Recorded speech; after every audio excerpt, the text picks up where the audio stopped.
Ano sabi ng Allah sa Quran? Na sino man gawa ng tambal sa Diyos, binawal ng Diyos sa kanya paraiso. At sa kabilang buhay, tirahan niya na impyerno. At wala siya may tulong sa kanya. So ano yung ibig sabihin ng kung gawa na tambal sa Diyos, binawal ng Diyos paraiso. So kung binawal ng Diyos paraiso, saan ka papunta? Impyerno.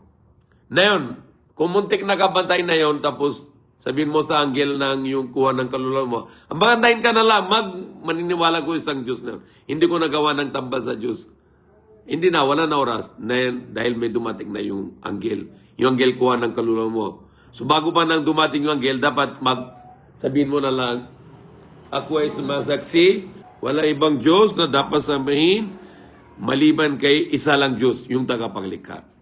Kung yan sabi mo, protekta ka na yun. Kung magmamatay ka, tapos paniniwala mo, tatlong Diyos, wala na. Shirk na yon. Yan ang tambal ng Diyos.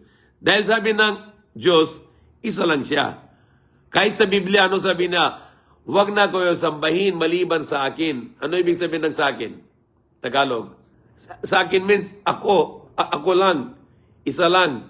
Kung tatlong Diyos yon, dapat sinabi ng Diyos, huwag na kayo sambahin maliban sa amin tatlo. Ano sabi niya? Sa amin tatlo or sa akin? Sa akin, maliwanag to, isa lang Diyos. Kung siya yung si Ama, Anak, Espiritu, tatlo yun.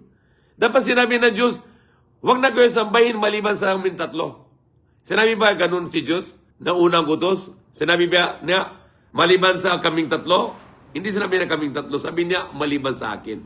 So maliwanag si Diyos, isa lang yung tunay ng Diyos, Allah, yung tagapaglikha. Asamba mo sa Kanya para hindi binawal sa iyo ng paraiso. Kung may ginawa mo Diyos-Diyusan, hindi yung nagsamba mo sa isang Diyos, sigurado bawal sa iyo yung paraiso. So ano ibig sabihin lang, la ilaha illallah.